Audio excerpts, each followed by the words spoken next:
So you want me to tell you the story of my life? Like I said, that's what I do. I interview people. I'm a collector of lives.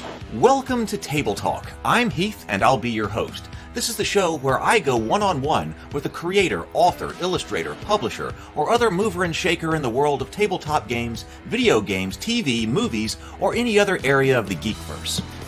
You followed me here, didn't you? Yeah, I suppose I did. You seem very interesting. This is where you live? Yes, this is my home. Welcome. So, what do you do? I'm a vampire. That's something I haven't heard before. Guests have included individuals such as Lou Anders, the author of the Thrones and Bones fantasy novels, creator and publisher of the Norengard RPG, and even the author of Star Wars, A Pirate's Price. Bond. James Bond. Well, not James Bond. I haven't gotten to talk to him yet, but maybe sometime in the future. But how about Brian Colin, the creator of the vast, grim, dark horror RPG and sculptor of the world of Revelo monster busts? Mark Tassin, the creator of the world of Cultists, head of Mechanical Muse, and the head developer of the new Cool Name RPG. I've spoken with Jeff Engelstein, game designer and former commentator on the Dice Tower. He and I got deep into the statistics, probability, and psychological function of dice in tabletop games. Jamie Stegmaier, the founder of Stonemaier Games and crowdfunder extraordinaire. He's published many hit board games like Scythe and Wingspan.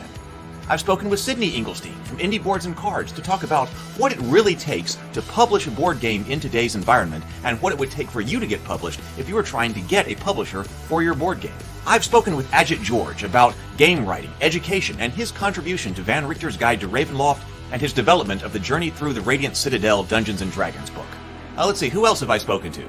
I am Hela, Odin's firstborn, commander of the legions of Asgard, the rightful heir to the throne, and the goddess of death. Yes, I really appreciate her taking the time to speak with me. That was a great interview. I've also spoken with Cameron Pasha, a writer and novelist who's been working in Hollywood for over 20 years. His projects have included Emmy and Golden Globe nominated Sleeper Cell, Kings, Nikita, and Roswell, New Mexico. His analysis and commentary have been very popular on YouTube. I've gotten to speak with Paul Shadow, the former network executive, who has made quite a splash here on YouTube with his reaction videos to current movies and films. He and I discussed the status of independent film and web productions online today. Brianna da Silva is a reoccurring guest on the show, and a very popular one at that. She's an author and director, and she was also the co-writer of the Cultists comedy web show that's here on the channel. She and I regularly meet to study and analyze stories. I've also gotten to speak with of the Positive Fandom channel. She's an ally in our effort to be a positive and constructive force in the geekverse. Are you ready? Have you got your drink? Are you all settled in? You might want to buckle up because it could be a wild ride. We're about to explore the worlds of tabletop gaming, sci-fi, fantasy, and the geekverse through the eyes of those who are making things happen. Atomic batteries to power. Turbines to speed. Roger. Ready to move out.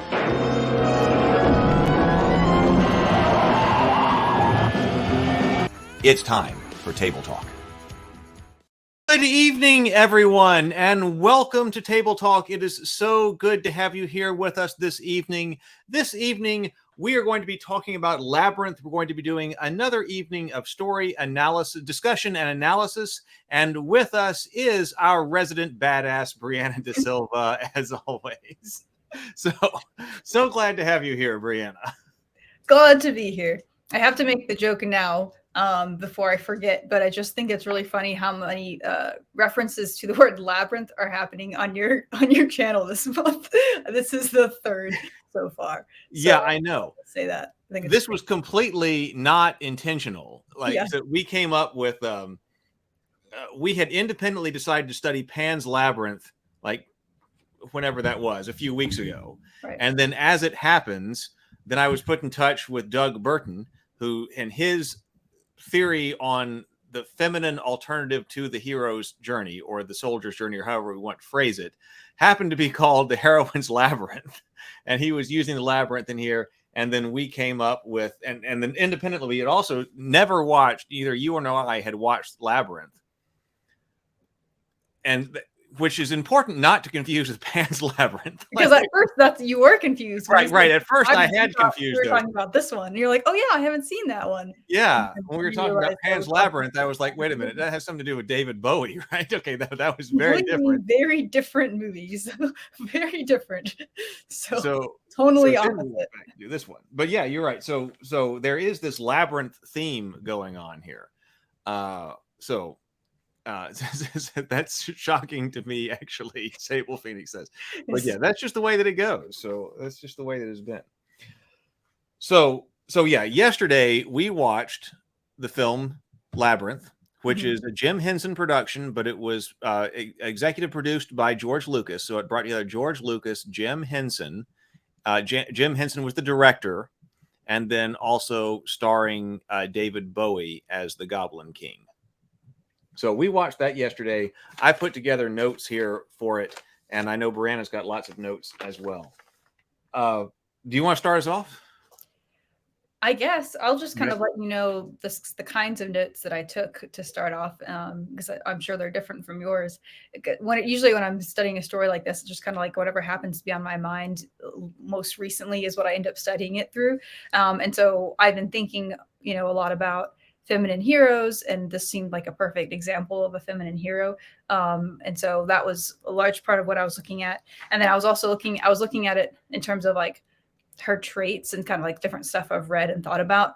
And then also Douglas Burton's ideas. And then also Campbell and the hero's journey. So those are kind of the three things I was thinking about with the story. Okay. And I was thinking the notes that I took generally about it was I understood that it has developed a cult following today, but that it wasn't terribly commercially successful at the time. Yeah, it only made back half of its budget. Yikes. And I'm thinking, I'm thinking that I understand why that is. I can think I can understand why both of those things have occurred, about why in its time, and I was actually watching another video, and by the way, I don't know if she's going to show up tonight or not, but Retro Nerd Girl is frequently in the chat, and Retro Nerd Girl did do a really nice breakdown of this movie, and I watched her analysis this afternoon. So you might want to also go and check out Retro Nerd Girl's analysis. And it might have been in her analysis she was talking about like 21 other movies like came out that summer, like within like 6 or 9 weeks or something of this movie. So timing may have been part of it. Timing may have been part of it, but also then I'm saying that's not. I think I understand why when people left the theater, they didn't go, "Oh my God, you got to go see Labyrinth." It was weird. Yeah, because it was weird. So I was thinking about it in terms of that, and how it's got. How I'm not sure what it's about, and how its structure is questionable, and how I think that hurt it from the storytelling perspective. So where do you want to start from there? I don't care. I'm kind of curious to know your thoughts though. Okay. Well, then what I'll start then with, because oftentimes we've started the discussions off by asking, what is this movie about? What is this about? And I don't have an answer. I have several possibilities, but I don't have an answer to it. And ultimately, I think that's what hurt this film narratively, as far as what would narratively, as far as why people are not leaving the movie going, "Oh my God, you got to see that," is because I'm not sure what this film is about. And I would say that if you strengthened that, the number one recommendation I would have for this movie is to strengthen what it is actually about and what it's trying to say. And that doesn't necessarily mean that everybody at the end has to, be able to articulate that. But I think it's on the level of what Drake talks about in the spiritual or the non-physical. The physical level about, okay, this girl's fighting this Goblin King, but on an immaterial level, what is this about that you're supposed to take away with? And I'm not sure. It seemed to have a lot of potential themes, but that didn't end up completely manifesting and mattering in the end. Clearly, like the idea of friendship comes up quite a bit. But okay, my argument is that none of these things quite pay off. So friendship comes up often, but doesn't exactly seem to be the payoff. Taking things for granted. This is repeated several times in the movie that you take things for granted. And in fact, there's an extremely notable piece of dialogue. Well, was it Hoggle? The dwarf guy says, says directly, you know what your problem is. You take things for granted. And so being that was such an explicit declaration on his part, and it also comes rather early in the film. Yeah, and it doesn't seem to come back again. Right. It doesn't come up. But taking things for granted did come up a few times. So I would say that's a potential argument there. Because you could argue that maybe part of what she had to learn was to take her brother for granted, not to take him for granted or something. It seemed like that switch happened pretty quickly. Like as soon as he was gone, her attitude changed towards him. Her attitude changes. Yeah. And then another thing that comes up quite a bit is fairness. They brought up fairness quite a bit. But on the other hand, that didn't exactly pay off well either. Or pay off. That one didn't pay off either. Talking about fairness, because that was kind of, I thought, potentially going in kind of a dark way, because she was expecting things to be fair. Because she brings up that things are not fair, and at one point she basically steals Hoggle's stuff in order to coerce him. And so I thought that was her learning that that you don't need to be playing fair, which is a weird message. It could be it could be fine for the movie, but that's but okay, is the message then you expect things to be fair, and that in order to get ahead in life, don't play fair? So did she need to learn to not play fair? Which would be a weird message, but not necessarily one that's out of the ordinary. But so I kind of thought they were going in that direction, but that wasn't exactly paid off either. I want to bring attention to one of the comments from Sable Phoenix. Not to interrupt you, but no, go ahead. Person brought up which one is actively choosing to leave behind the childish aspects of girlhood. You could say that you see that symbolically a lot, like especially when at that moment when she goes back, like sort of a false return, and she's in her bedroom, and there's that goblin lady that's just like throwing all of this toys and stuff on top of her, and then she's like, this is junk. But I don't know if that's really what that scene was about, because that lady was also carrying a bunch of stuff. It seemed like that was maybe about something else, but you could definitely make that argument that this is about her growing up and kind of discarding the more childish aspects of herself. I don't know. Well, I think so. I think that's possible. I had some notes on that as well. Roll to win craps. That happens to be my dad. Oh, for real? He said, Brianna looks so serious.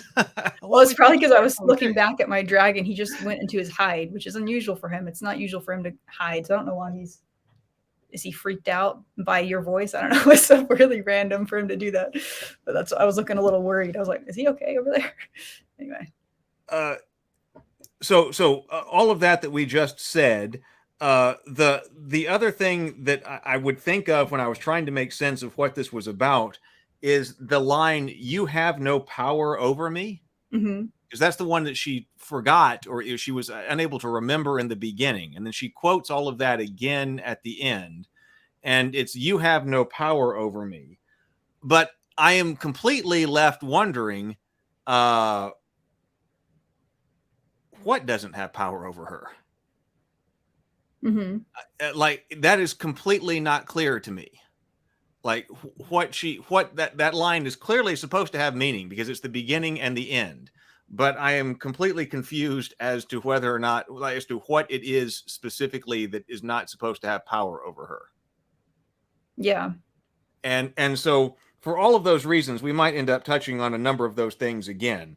But my first note on that is that the reason this movie probably suffered is because it itself doesn't understand what it's about.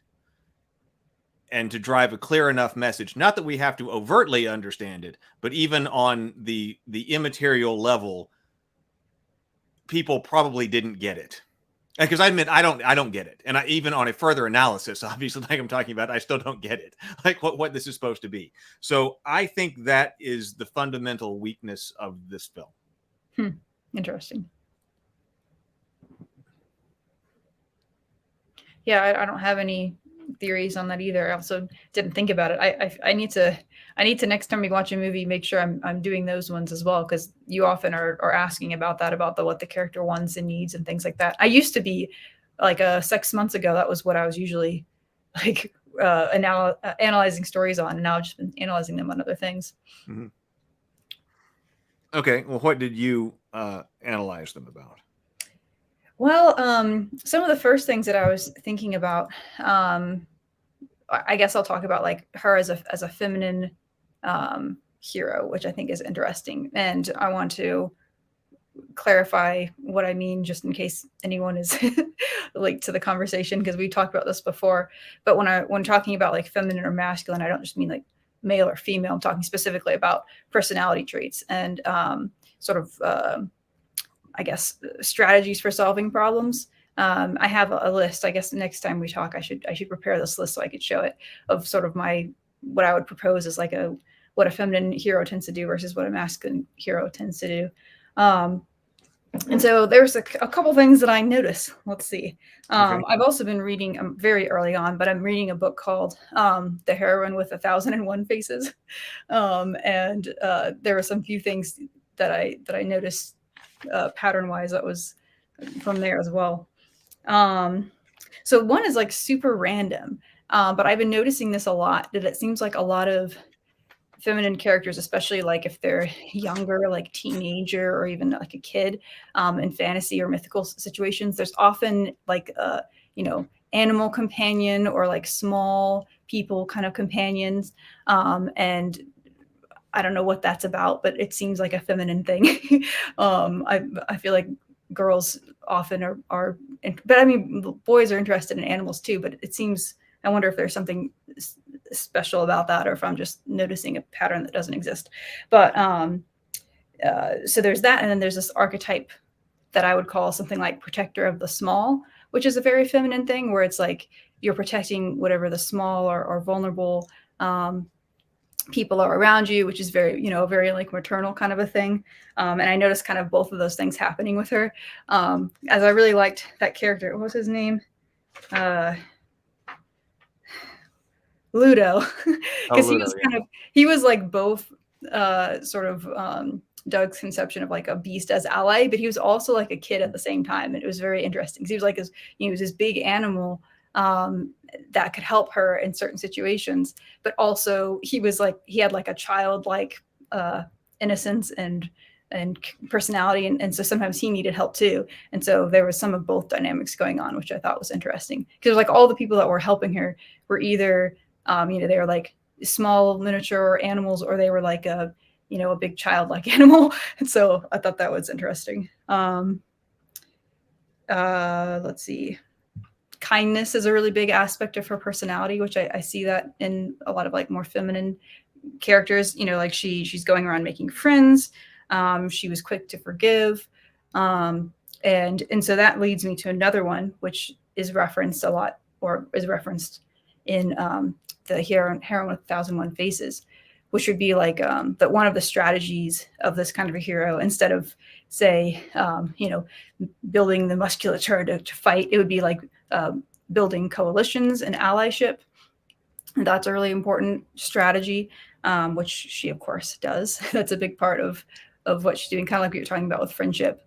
And there's moments in the story where she's making sure to look out for everyone else, making sure that they're safe, even postponing her quest for a moment to make sure everyone's okay.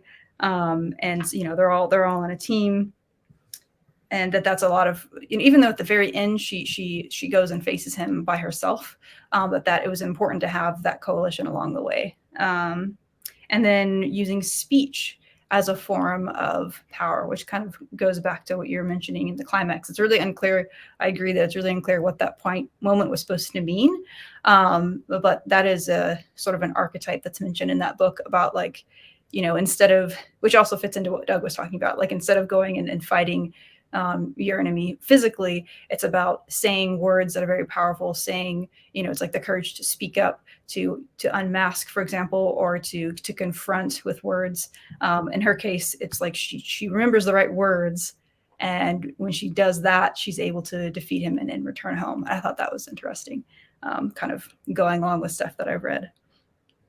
And then Curiosity is another one that is mentioned in that book about like as a common trait of like a feminine hero of, you know, trying to solve problems and getting information, getting knowledge, and that being a form of power. So that's definitely one of the things that she's doing to go through her obstacles. Like the one with the solving that riddle about, you know, one of the guards always lies, the other always tells the truth, and figuring out which is which. Yeah, so those are all my lists that I had on that end of just like different traits that I noticed she had that were consistent with other ones I've read or observed. Other patterns of feminine heroes. Yeah, Okay. yeah, my ongoing list that I'm trying to assemble. Okay, so like Sable Phoenix says it's an Alice in Wonderland story, and I agree It with really that. is, yeah. Okay, and then Sable Phoenix brings up the next thing that we need to talk about, because I think it leads into a bunch of other things, because this is the second Labyrinth themed movie where we have to ask the question, do the fantasy elements happen? Because Sable Phoenix says you could read the film as all happening in her head. For sure. And I had an opinion on that when we watched it. Then I did more study, and I have a new opinion on that. So did the fantasy elements happen? I think, like I was saying for you earlier, it seems to me like it's open that it could be both. Because when she enters into the fantasy world, it feels completely like it's fake. Like she doesn't question it. She doesn't be like, there's no aspect of like, what? You're the goblin? She just immediately accepts the situation, which makes me think that she was playing pretend.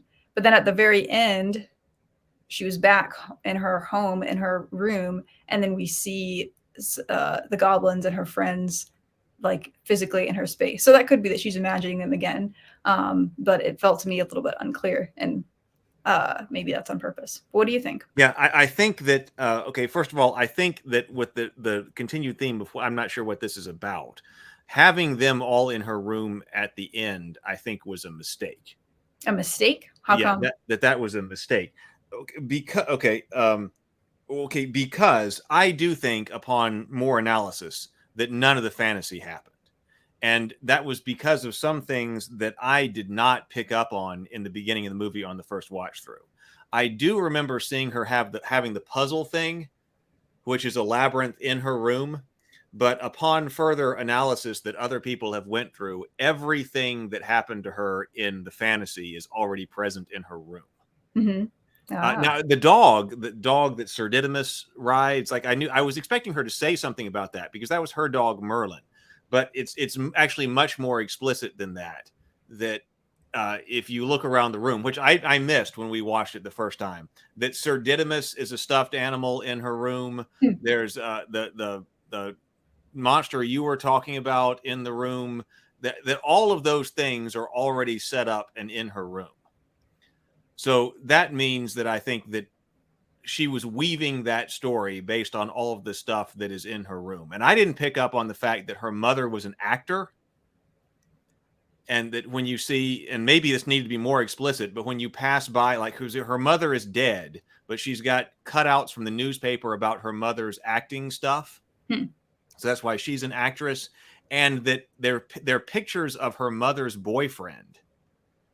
That is Bowie. Oh, for real? Right. So the Goblin King is her projection of her idealized mother's romantic lover. So once I was, oh my God, well, I did completely missed all of that. Once you watch all of that, I go, oh, okay. So this is all in fact in her head. She is using all these elements in her room to generate this fantasy. So go ahead. Okay, well, I was going to say, so that by the time we come back, see, the strange part about that is that she does say at the end, I've got to do this by myself. Mm-hmm. So this could be a story, which is what Sable Phoenix is talking about, the transition to adulthood. Yeah, so that's that really could be it. I think there were strong elements about this that had to do with potentially growing up. Yeah, if you're going to leave the fantasy behind, because she says, I've got to do this without you guys. Yeah. And then she goes on to confront the Goblin King by herself. And so that could be could have potentially been set up as strong messaging, especially with the garbage woman who was showing her all of these elements and things that she likes, but she's got to get rid of. So there could have been strong messaging in there about you need to discard fantasy in order to grow up and stuff like that. And then when she says, that would have been something like if she had just seen like Didymus and Hoggle, like, if you ever need us, let us know. And if she had said in her room, and if instead she had said, I don't think I'll need you anymore, okay, that would have been growing up and leaving fantasy. But then she embraces it all, and they come back and they have a party. So at the end, this is about embracing fantasy, which is a message, because if you said you were going to set the story up about you've got to leave fantasy behind to grow up, that is not a story that I think Jim Henson would tell. Yeah, see, I'm not sure that I agree with that interpretation, because growing up doesn't mean leaving fantasy behind necessarily. Because if you think about, like, a Campbellian, we're thinking about it kind of like how Campbell talks about myths, that like you're going into your adventure basically to get some sort of knowledge or wisdom or enlightenment that you're then going to bring back with you. And so it makes sense to me, if this is a myth, right? Like analyzing it as, a modern movie, which of course it is, but then like, I feel like it's so mythical that you have to analyze it like a myth too, that element makes sense, that whatever she's getting there, she has to bring back, and it has to be integrated into her world somehow. So even if she's imagining them, that there's something that they have taught her that is still going to be with her in her life. And so I think that is kind of how I read that moment of them being there at the end, is that whatever it is that, she's still going to be, going through her life on her own, but that they are still, their lessons or whatever it is they represent symbolically is still going to be a part of her. So now remember, I'm not taking a position on whether or not you have to leave fantasy behind. We're only talking about whether or not these things are true in the context of the story. Because for the theme, you're talking about what is it true in the context of the story. Because you could tell a story where the message is that it is true or that it's false, right? And just knowing Jim Henson, I don't think he would tell a story where that's false. That it seems like that'd be true. But it just seems like to me that if you were going to tell a story and you wanted the ultimate answer to be that even as an adult, you need to embrace fantasy, which would be a perfectly reasonable story to tell, then you would tell a story about dealing with some problem in the real world that your fantasy elements helps you overcome. And this was a story about entirely fantastical elements.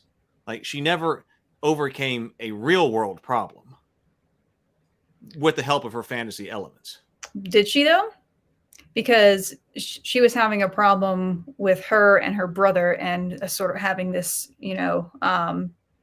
antagonistic relationship with her real life situations. She went into this fantasy world, and she came back with a different perspective on all that. Even though, like what we were saying, she changes her perspective kind of quickly. Okay. But maybe not entirely. Like, she changes her relationship with her brother, but maybe she has to go through all of this to come back and be more mature and being more comfortable taking responsibilities, right? Because it wasn't that partly what she was fighting at the beginning too, was having the responsibility of taking care of him. Okay, see, we got different things. Okay, I mean, that's interesting. So it could have been that she was dealing with her relationship with her brother through fantasy. I can accept that. So that's an interesting thing to think about. See, people in the comments are talking about what that means. You have no power over me. Scott's talking about it. It's about her. It was all about her choice to persevere, to give up to her childish fantasy. James is saying that's not particularly important.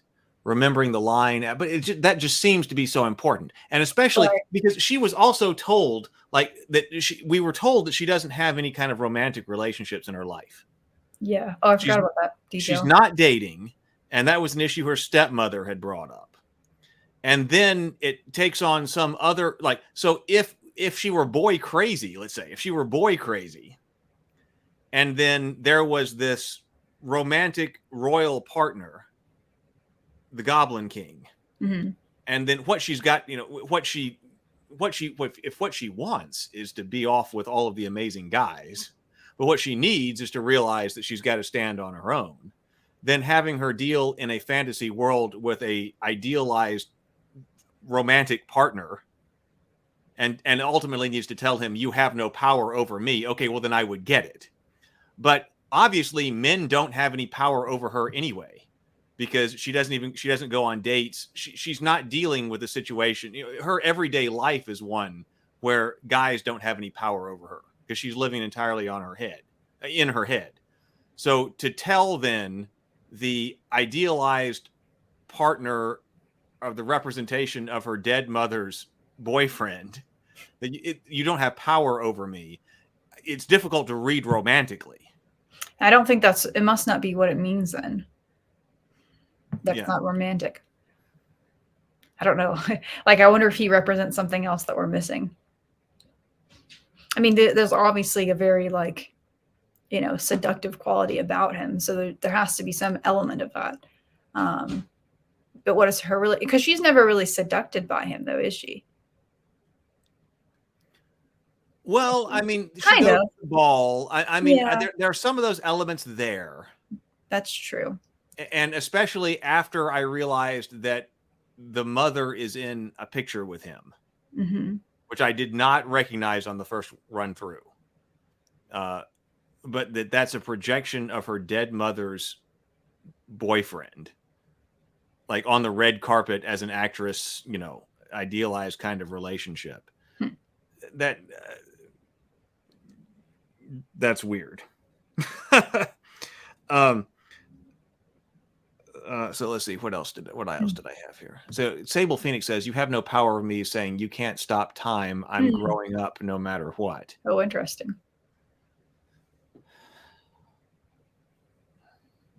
But see, I think that's confused. That is she growing up?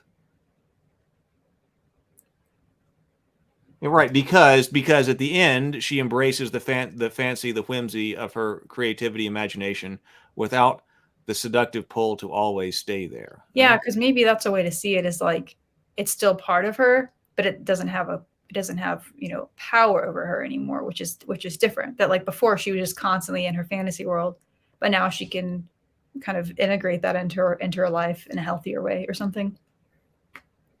But so I've seen, when I was researching this, I saw different interpretations of this. I mean, there are a lot of different interpretations of this movie out there. And of course, in I think naively then, when you go, gee, wow, the story could just say so many things to you.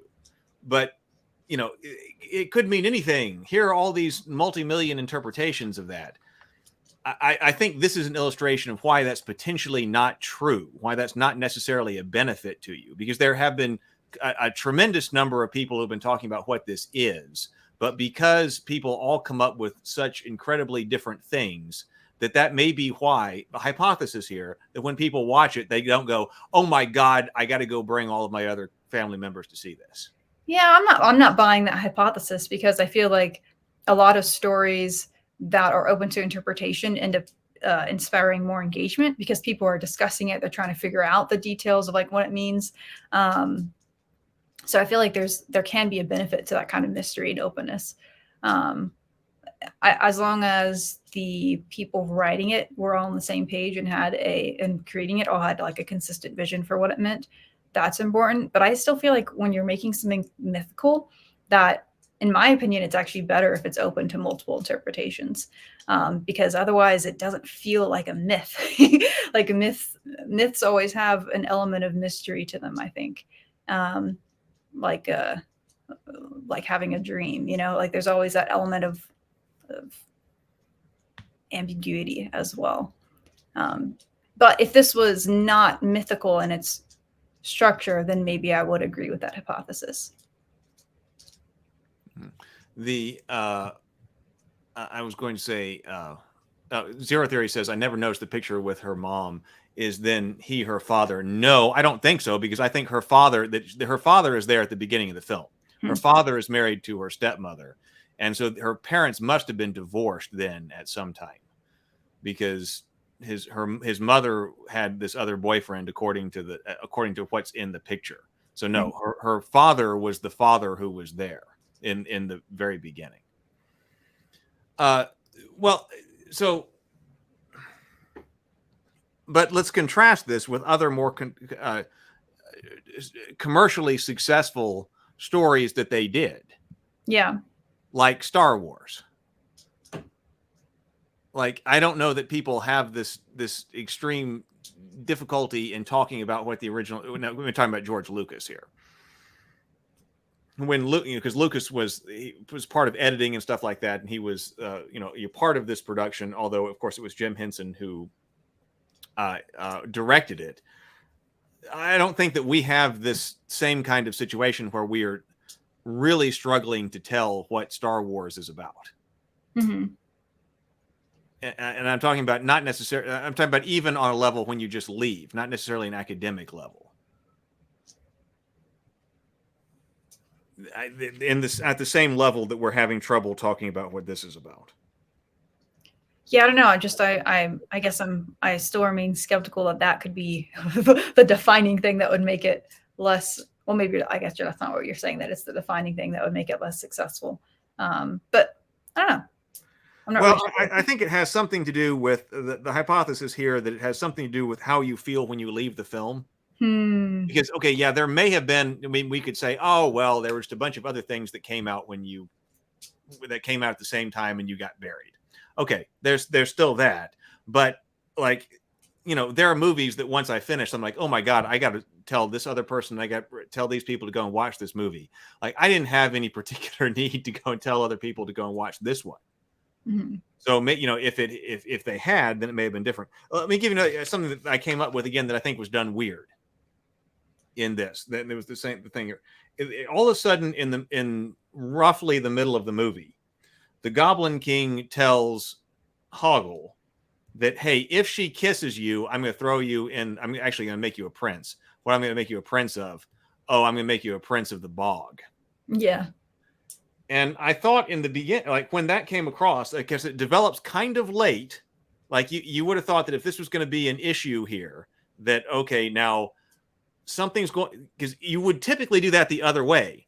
The Goblin King, like you early on, put in this idea that, okay, Hoggle, I'm about to do something really terrible to you because of how, what an awful person you are. Please don't do that to me. Please don't do that to me. Okay, Hoggle, I'll tell you what, if you can convince that girl over there that you're worthy of being loved, then I'll rescind your punishment or I'll give you something. Okay, that seems like a more classic kind of way to do that. But here, like, and that would have been that should have been established before Hoggle was introduced. But here, about 40% of the way through the story or something like that, or wherever we are, he says, if she kisses you, I'll make you a prince. And he was like, you will. And then it's a prince of the swamp, right? Which means to throw you in this terrible swamp. This is the prince of the thing you fear the most. Yeah. And so if she kisses you, so don't have her kiss you. Well, it seems like really easy for him to make her not kiss him. Like if that seems like hey, I have an idea. How about you just make sure that girl over there never kisses you? Okay, well, every guy can do that, right? Like that's well, but it was specifically that he was trying to make sure that he didn't become her friend, that he didn't cozy up to her, right? So there's that, and then that whole plot arc or what that story arc with him is resolved about 2 minutes, like in the very next scene. Like you never see that as a struggle.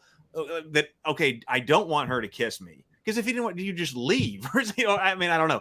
That, okay, don't have this girl kiss me. Okay, I'm going to go save her. And then within 2 minutes of him issuing that decree, the Goblin King issuing that decree, she just turns around and kisses him.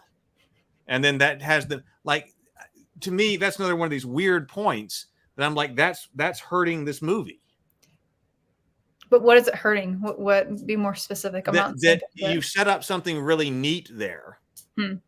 That, okay, do not let her kiss you or there's going to be a severe penalty for you. And then you think, oh, that's going to be a major plot element to this story. Like, how is that going to play out? Especially if he ends up loving her, or would he sacrifice a kiss a friendship or something like that, even though it means he'll be thrown into basically eternal damnation or something like that. Like that could be a really interesting plot point, except for it's resolved in 2 minutes in a very silly way.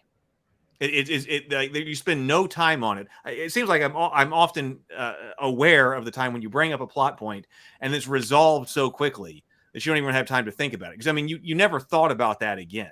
Mm-hmm. Like he made this like, because he could have even, he's going to throw him down the trap door.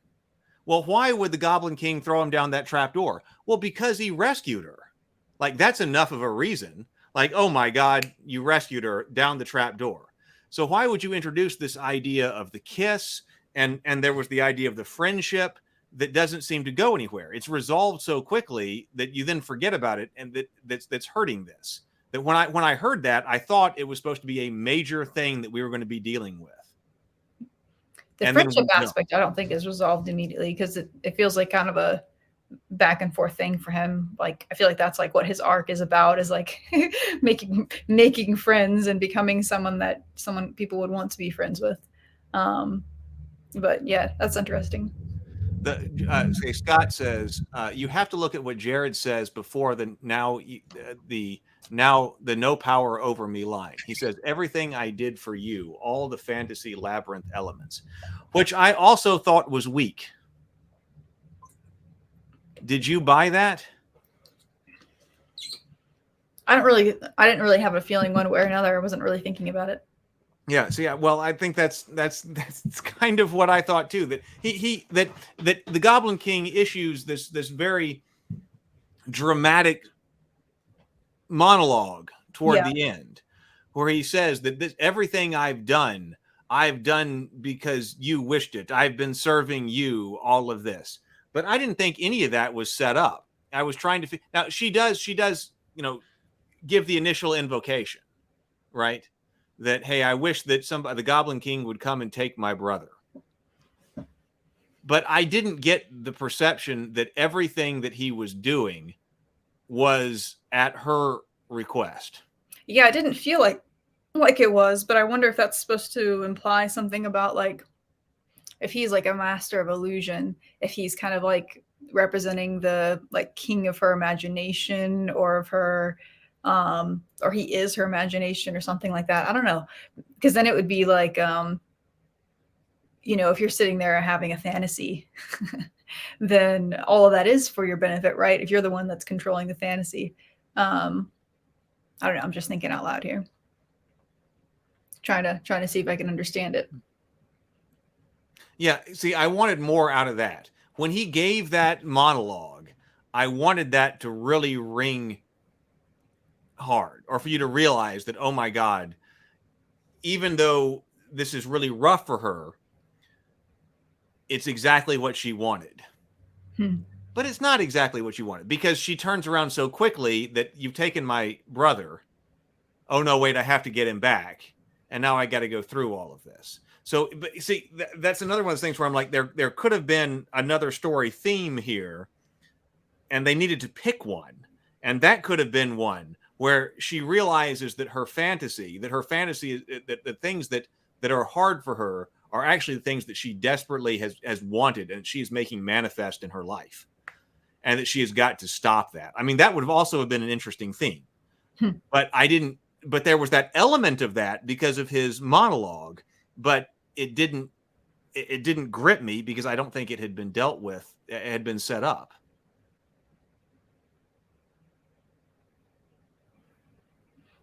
Sable Phoenix says he's her id. I forget what id means. That's not the ego. That's another aspect. What is the id? You can get a definition here. The part of the mind which innate instinctive impulses and primary processes are manifest. The what? The what? Part of the mind in which innate instinctive impulses and primary processes are manifest. Okay, so that's like the more animalistic part of the mind. So that's why Sable Phoenix says, of course, everything he's doing is for her.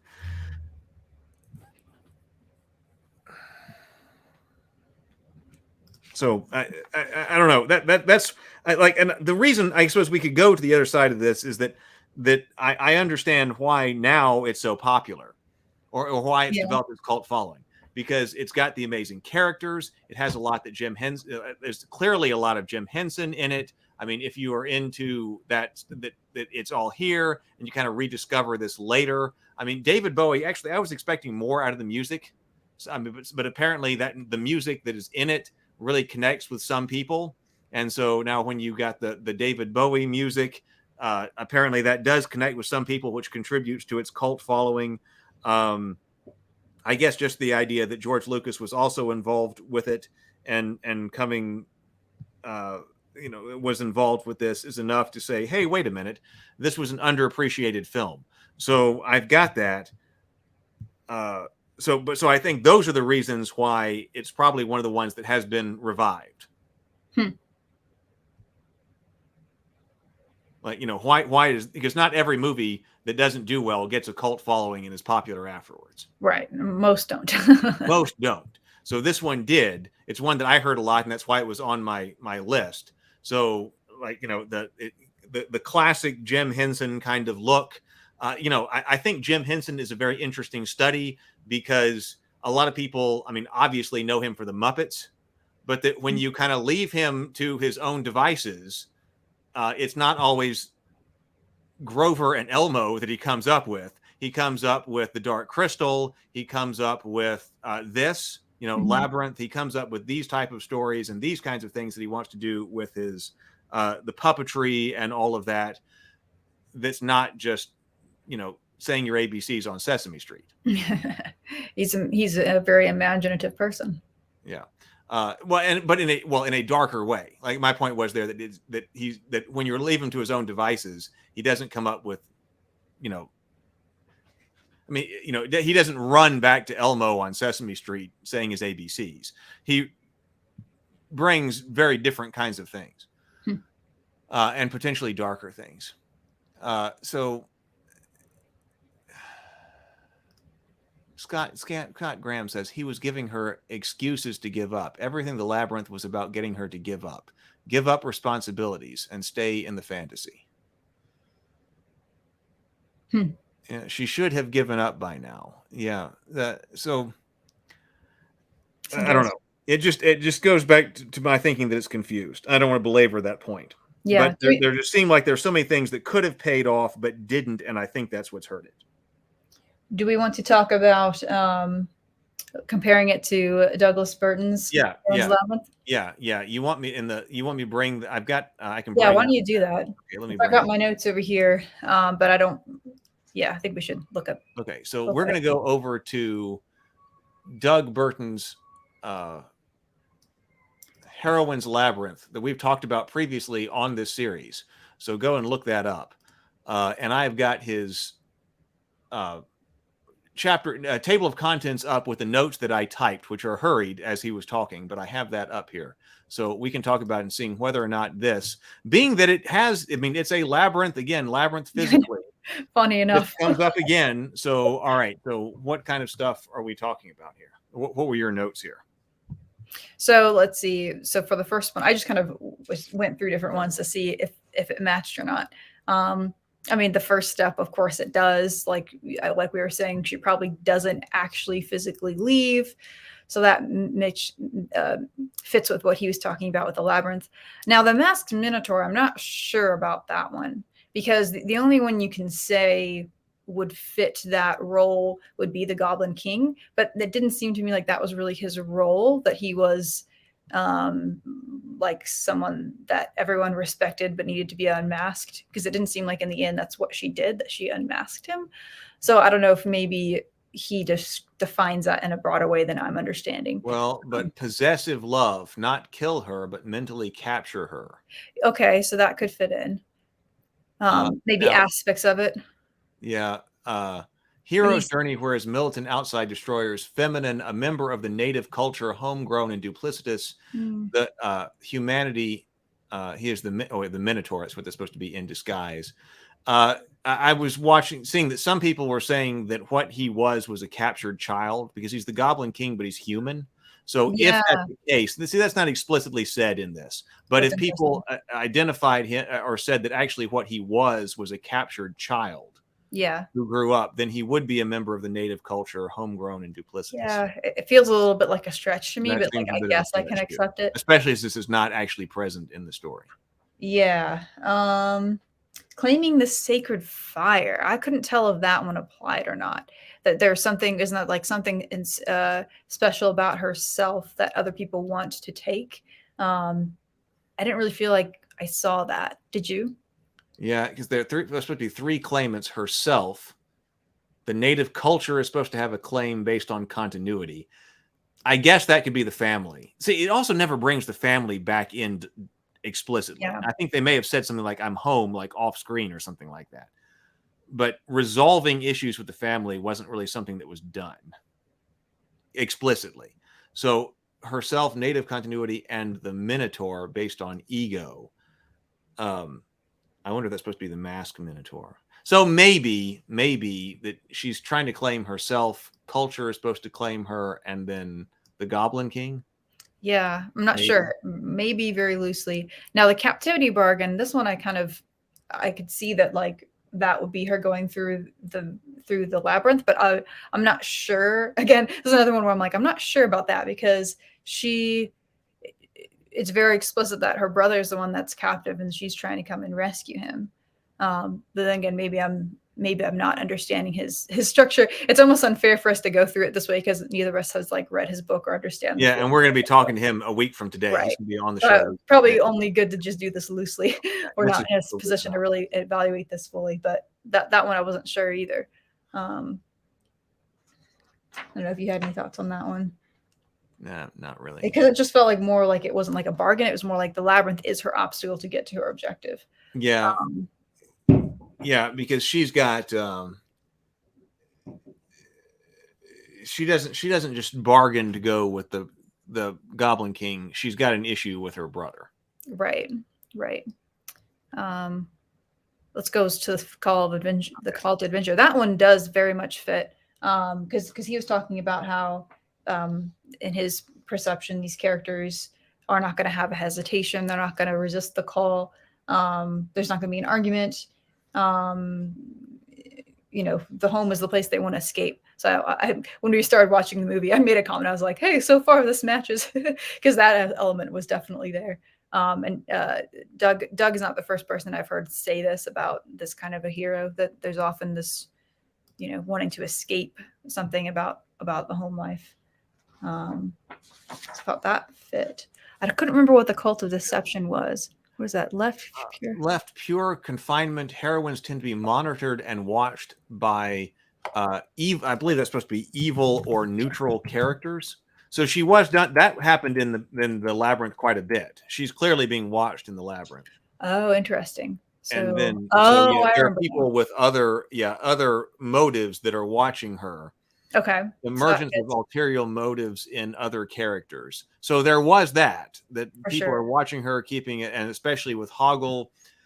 But again, like she encounters that worm. But okay, so she was being monitored by the worm, and the worm wanted her to come and have tea, but he shows her like I don't know what that had to do with anything. Let's come back to the worm. I'll make a comment on that later. Okay, all right. The next two definitely fit. Chambers of Knowledge, Chamber Guardians, like both of those things are happening where, well, the Chambers of Knowledge kind of loosely, but I feel like I was saying earlier, her curiosity and figuring things out was a big part of her overcoming obstacles as opposed to like physically fighting things. And that there were definitely guardians at different checkpoints, so there's different tests that she has to follow. No, I thought about that, but I was trying to figure out what was dealing with the theme of the world's knowledge. And the one that I thought of that deals with that is when the trash woman returns her to her room.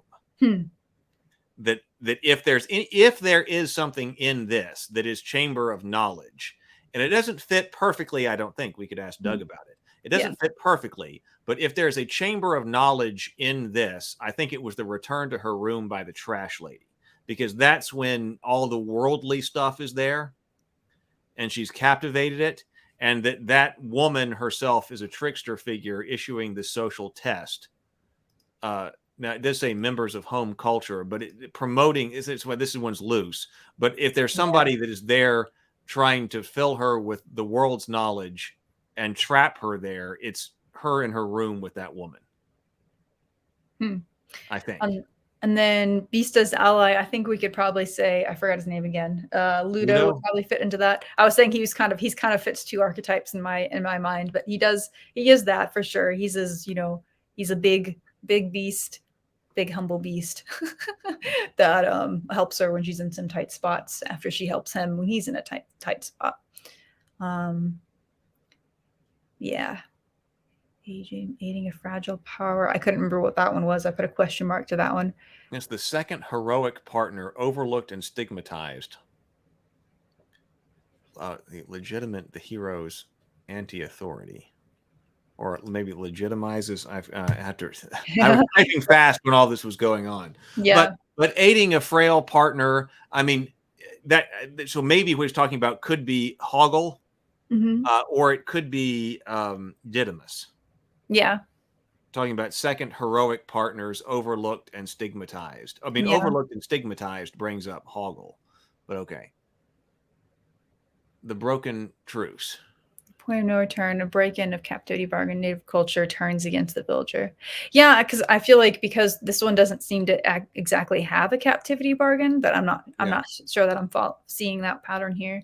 She doesn't exactly break the tree. Yeah, I agree with that. The next one is the most obvious one that is in there. The poisoned apple couldn't possibly be more. When that happened, I was like, "Yep, that's probably the most explicitly similar thing to his themes here." That one's very obvious. It was instead of an apple, it was a peach, but she was literally given a piece of fruit by an ally, and as an attempt from her, ultimate enemy to stop her. Unmasking the manager. And then he was saying, oh, that's once the poison is delivered, she realizes this is not an equal battle. Sort of, kind of. Yeah, see, that's... There aren't that many consequences to that part, though, to be honest. Like, it didn't really change her relationship with Jareth. Was it Jareth? I think it was. Yeah, I think so. But yeah, see, that's actually a note that I had about the structure of this. Like, I would have said when... Otherwise, the heroine realizes it's not an equal battle. So if the theme actually were supposed to be don't fight fair, then that's when she should have realized, if that was going to be the theme, that, oh my God, listen, if I try to do this fairly, I'm going to lose. That now I have to not fight fair. But that didn't really end up being the theme of the story. But it does seem like there are a lot of things in here. When we talked about a sequence of events that are connected, it seemed like a lot of this story is told by sequence of events rather than other story structures. Which is why I keep calling it a myth, because it's like there are literally so many fairy tales and myths that feel like this, that have that sort of randomness to it. And like you're going along a journey and you keep encountering different little obstacles. And I don't know. A lot of what I think was random and bothered you was kind of what I enjoyed. But that may be I don't know if that's a taste thing or what. Because I also feel like that kind of storytelling is not popular. So that could. Well, it could be. It could be. Today it isn't. Yeah, it could be. The idea that, okay, that it seemed like, for better or for worse, I'll call it Act 2, that the Act 2 sequence of this, rather than having the structure that we would talk about in Act 2, Act 2 is a sequence of events that takes her from the start of the labyrinth to probably the Goblin's city, somewhat linearly. Now there are some obstacles and stuff like that, but she's overcoming one to the next, the next, the next, the next, the next. That and it seems like a lot of what I read about storytelling today is critiquing that kind of thing. That's like, okay, what should Act 2 be doing? That there are some more sophisticated things Act 2 should be doing, rather than just a sequence of events that leads from the end of Act 1 to the start of Act 3. I still feel like it depends on what kind of story you're telling, because like obviously if you're telling an action adventure story, you absolutely need it to be that kind of tight, cinematic style. That's what people expect when they go to the movies. But then if you're telling a sort of meandering, Alice in Wonderland-y kind of a story, Okay, I don't know that those rules apply. okay, well, and I'm fine with that. I'm fine with that potentially being the case. I'm fine with that potentially being the case. But then we are confronted with, why wasn't this financially successful? And it could be that, well, that kind a of story meandering Alice in Wonderland kind of story that is a sequence of events in Act 2 doesn't captivate your audience and get people to buy a whole bunch of tickets the way other structures do.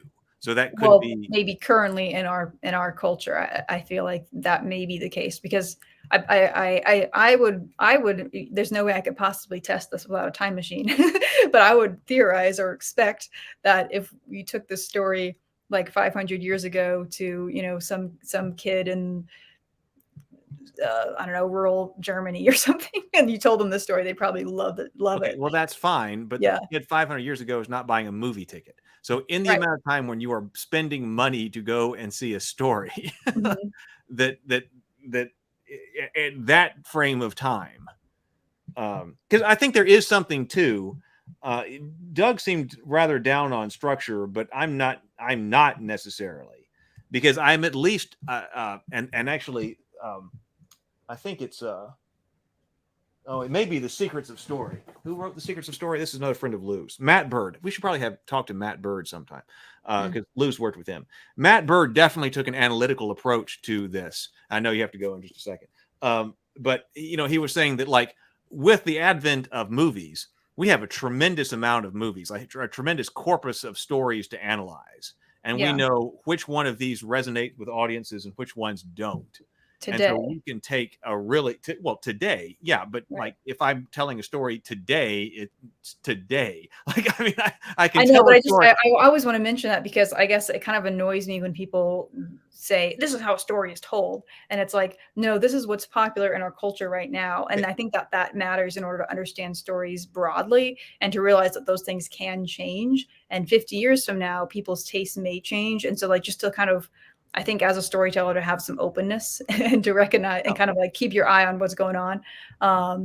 Because, and it also depends on what your goals are. Like if your goals, of course, like you and I are, we're trying to make it in Hollywood, and we want to, we want to tell stories that lots and lots of people are going to enjoy. So it matters what's popular. But that may not be someone's goal. They may it might not be. It might not be. So I think that just a side note that I think is important to recognize that. That's okay. Yeah. I think that's completely recognized. That's completely recognized. You can totally write, but here's my response to that. Yeah. You can totally write this fantastic movie script or book. You write this novel, and everyone who reads it hates it, and you end up homeless and dead under a ditch. That seems extreme. Because what you're probably going to have liked your novel, and you could, with your dying breath, go, "It's this. No one liked it today, but had we been living in 800 BC, it's never going to be that no one's going to like it, though. Like what it is going to be like you're going to have if someone may have a goal of they don't care about making some big popular thing, but they're happy to have a very small, very passionate fan base. And you could potentially make your living off of that if you're like a self-published author. So there are lots of niches out there.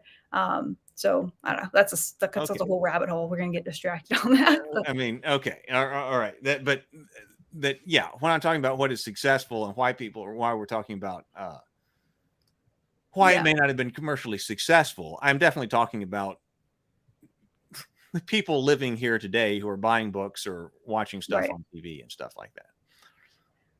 Okay, home as battleground.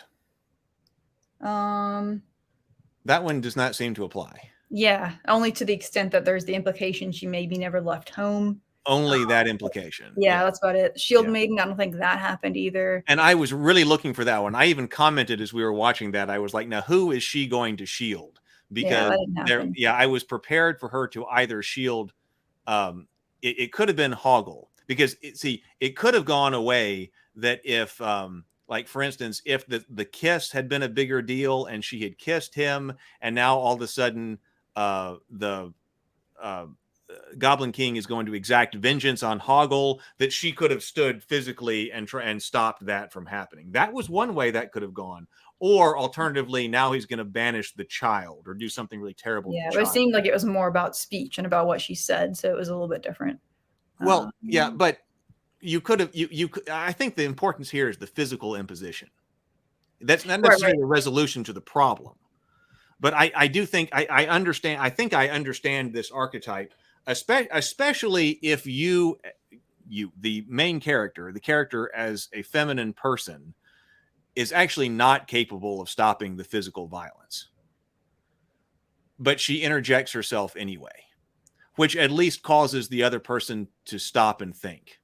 Mm-hmm. And I think about that in Beauty and the Beast, because when the Beast is wounded and Gaston's about to kill him, Beauty Belle physically interposes herself to stop him, but she can't actually stop him. You know, if Gaston really wanted to kill he would be physically able to do that. So it's almost like I mean, kind of what you're doing at that moment is you're forcing that person to show themselves to be a beast, right? Like, I don't know if he mentions that, but if you're going to stand in front of, like, you're forcing that person to then fight you, which in most cases, if especially if it's a very culture with a lot of, strict differences in terms of male female expectations. Well, probably, honestly, in this case, probably any culture, like if she's standing between, a vulnerable person and, say, a man, she's now forcing that man to hurt her to get to, and that has consequences for him. I love that. I'm going to make note of that, because I think that's exactly what it is. That there is power in that. More about forcing that mess to realize that he's the beast. Or to show to everyone around him. or to show to everyone around them. Yeah. So there is power in that, I think. So you're right. So I think that's what that's about. Now, he did bring up Wonder Woman, which is different because Wonder Woman does have the physical power that she's going to stand in between you and somebody else. But I think that a lot of these situations, it's because then she could resolve the issue later with words. Like, it might then immediately be that the words resolve it. But there's I think there's a potential self-sacrificing element to this. Yeah. It's definitely a super courageous move. Right. Potentially self-sacrificing, forcing the Minotaur to realize whatever. But then if you've got a super powerful woman, then it is kind of like Wonder Woman standing there with her shield blocking bullets.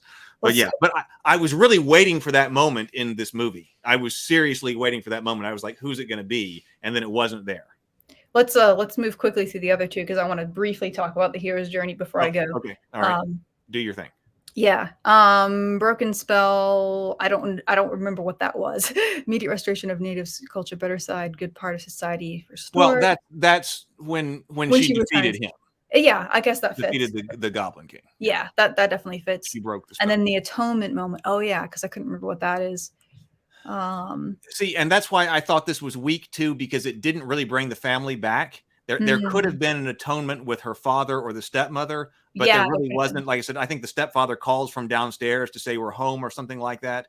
So we really don't have an atonement with the family. And instead we went to what I still think is a weird scene with the party with all of the fantasy creatures. So it was more a reconciliation with them, even though I'm not sure exactly what you're reconciling. So maybe that wasn't there, but the argument would be that it should have been. Yeah, maybe it should have been. Okay. Interesting. Well, can I share my screen real quickly? Yes, absolutely.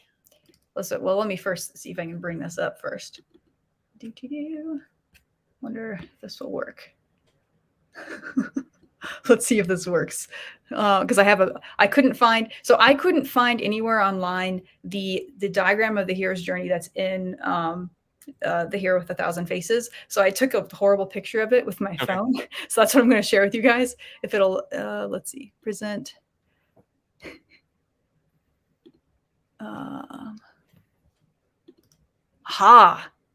There we go. All right. So ignore my little thumb. So here is, like, we'll talk about this more in depth later. But I keep mentioning kind of like what I see is potentially a difference between, you know, the very first time anyone talked about a hero's journey and kind of what we see, what we do a lot now in like Hollywood and whatnot. Because I think hers fits into this as well. So basically, you know, because one of the things, and we'll talk about this with Doug later, because I want to know what he thinks.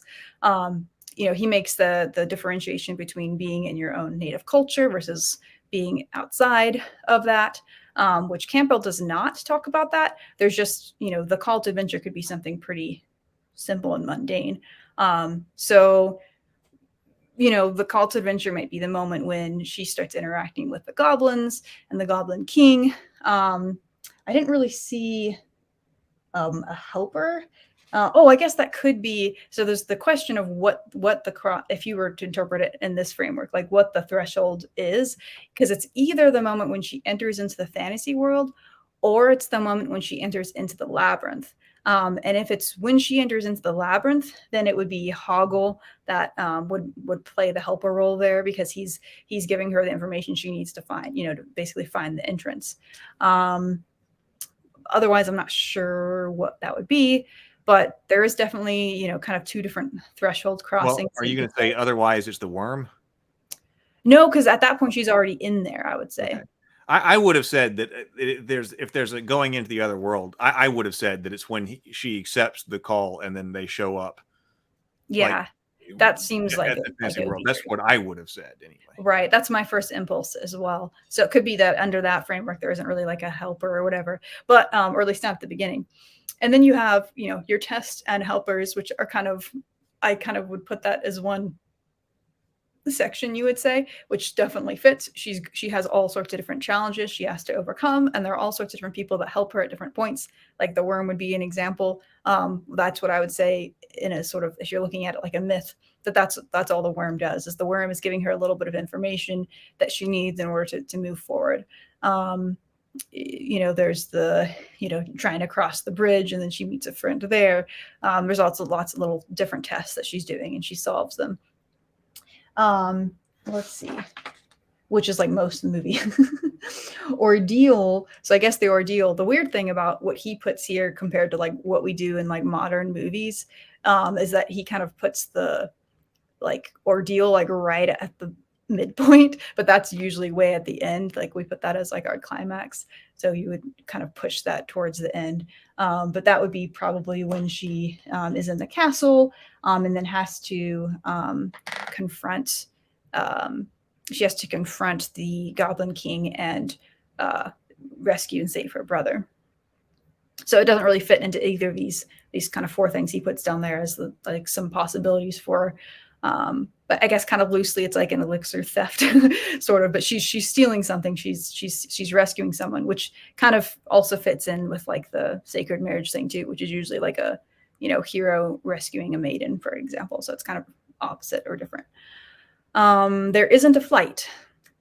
There isn't always a flight, but she instantly returns when she solves the problem. And she's crossed back into the threshold from before. And then you can say the sort of like the elixir, like bringing what she's gained there into the world that she's in now would be, which is why I kind of am fine with those characters appearing at the end, because to me that kind of fits that mythical structure where the things that she has gained in the fantasy world, she has brought into her other life. So, and the most simple understanding, I think it fits. But yes. So you think this is a hero's journey arc?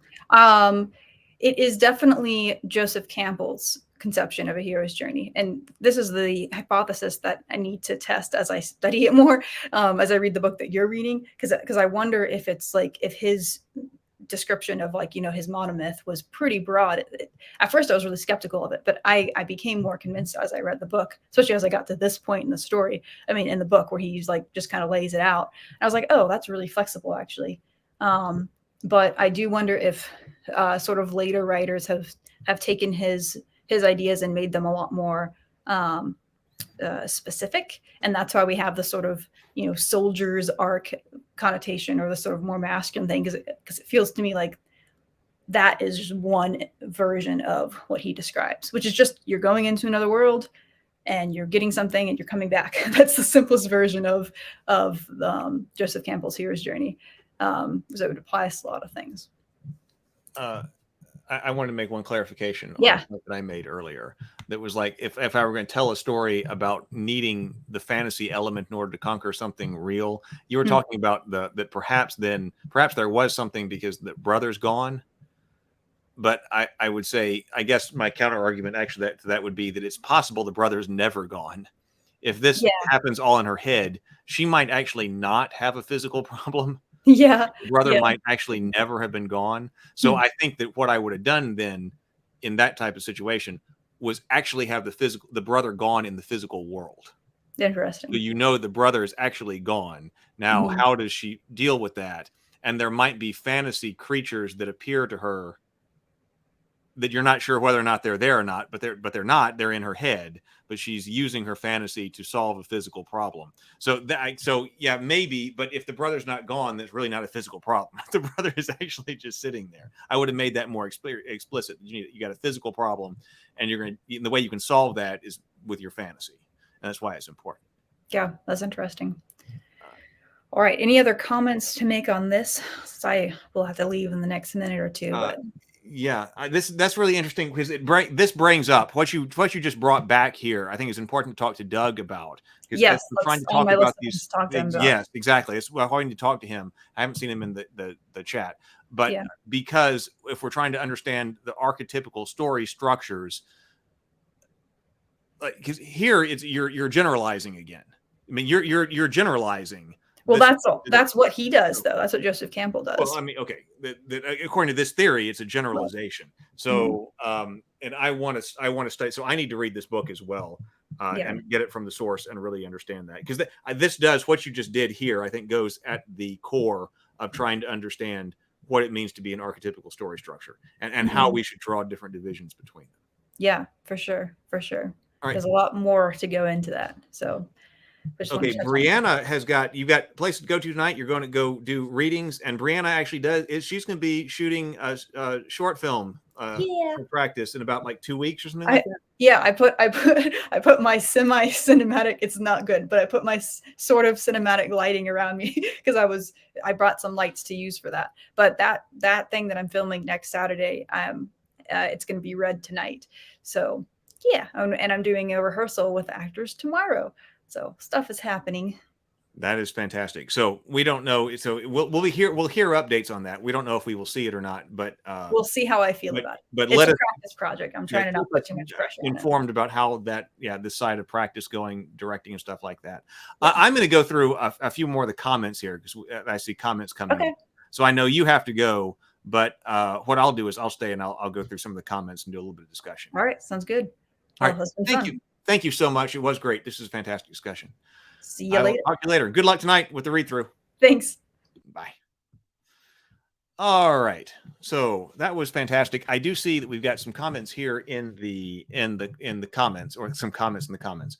Some information over here. So I'm going to go through some of these things and based on where we were, and try to bring a few of these up for just a few more minutes here. So. This is going back to a while back ago. I'm not going to be able to go through everything, but just some of this the stuff. Oh, I think we did go through that. So Scott's kind of agreeing with me. I agree that the deeper meaning is a bit confusing. It could be more tightly written. Andrew says Henson's short work Timepiece is an interesting and puppetless for another look at his work. Oh, I don't know that one. That would be interesting. Jim Henson without puppets. That's interesting. Andrew says, I hope this isn't too mean, but sometimes I felt like Henson and company like to push technical boundaries, sometimes just for the sake of it. I'm still a huge fan. I don't, we could talk about where specifically that happens, but I would say in general, that probably does happen with some filmmakers. And I would say that happens to Lucas too. Lucas was definitely, I think, interested in pushing technical boundaries. And sometimes that is, if you're doing that along with the story, then it works fantastic. If you're just doing that, sometimes it doesn't. Like, I think there were a lot of technical boundaries that were pushed during the prequel writing, but I'm not a huge prequel fan.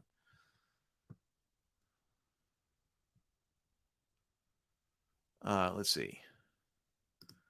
Factotum says, is this? I always say Factotum, but you know what? I realized that Thaco is in here, so this could be Thacotum. I feel like there's a stylistic element that gets missed for this movie. It always felt more to me like an Aesop's Fable kind of story rather than a heroine's journey.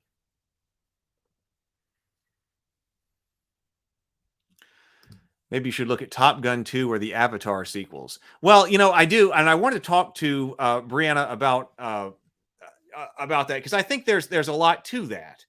Brianna, imagine this: she accidentally watched Top Gun 2 before she'd ever seen Top Gun. I wanted to watch Top Gun with her, but she ended up watching Top Gun 2 first. But I do think you have to understand Top Gun before you watch Top Gun 2, especially when you're talking about why they are so commercially successful. Like, why have people responded in such a fantastic way? Top Gun 2, I think that actually we probably should. Before I had this idea with our different live streams, we should have probably talked about Top Gun 2. And I think that's probably still something we should do. Like, why is that? Like, when we do, it seems like to me, in a world where oftentimes we are not getting a tremendous amount of stuff that the fans generally want, there are certain franchises that are able to deliver what the fans actually want to see, and therefore have been very commercially successful. And Top Gun 2 is an obvious example of that.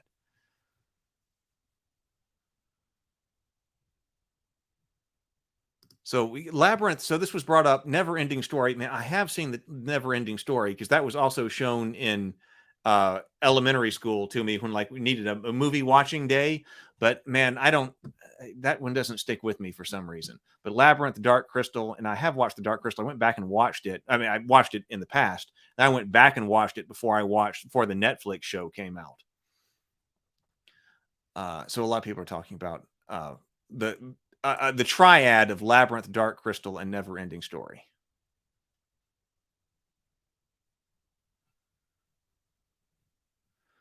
Factotum says, I feel pretty much all of the episodic. I feel like so much of the episodic adventures that occur in the Labyrinth could frankly have happened in any order, and thus they don't show growth or progress toward a story resolution. Okay, see, I'm on your side there. That's what I was talking about when I was talking about a series of events, and that all the series of events leading from Act 1 to Act 3. I think that's what we're talking about here. And yeah, I think that some of those things could be shuffled in whatever order you wanted. Exactly. I'm with you on that. That to me is indicative of a weak Act 2 structure then. You've got, if you can take all of your Act 2, in fact, maybe we should start. I'll talk to Brianna about that, but that's actually probably something we should write down and talk about here. That if you can shuffle all of your Act 2 events together and pull them out in a different order, that's probably bad.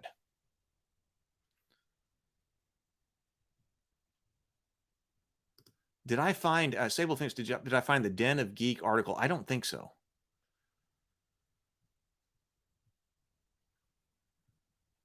Let's see. And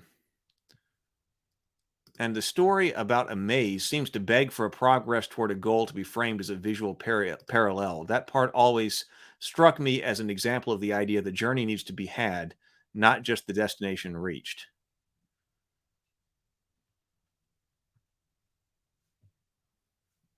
Let's see. Have to mention Legend if we're talking about this genre, young Tom Cruise. I hadn't thought about that one in a while.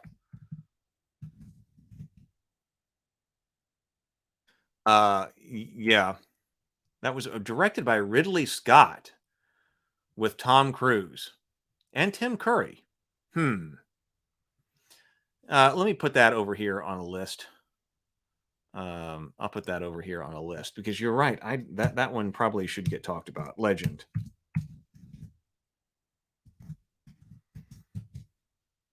All right. Well, I think this was a successful one. Okay, so Sable Phoenix says Den of Geek goes into the psychosexual framing of the movie, also touching on the novelization of it. Interesting.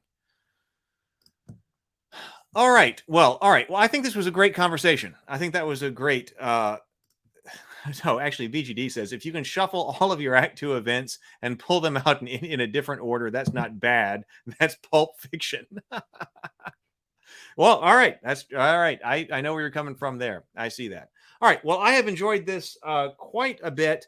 I have been thinking about doing more streaming in the evenings. I was actually also working today, inspired by the morning grind. We were talking about trying to do more shows and stuff like that. I was working this afternoon on the intros for both Dinner and a Board Game, the new Dinner and a Board Game, and also role-playing games, to do a show where we play role-playing games. So I was working on both of those this afternoon. Not quite done with them, but making progress toward that so that we can actually do more of those shows as well and maybe do some streaming in that. So that's what we've done. Andrew says, thanks. This was fun. Normally I'm not around to see these. Have a great evening. Thank you. Thank you, everybody. Have a wonderful evening. I hope you enjoyed it. I did.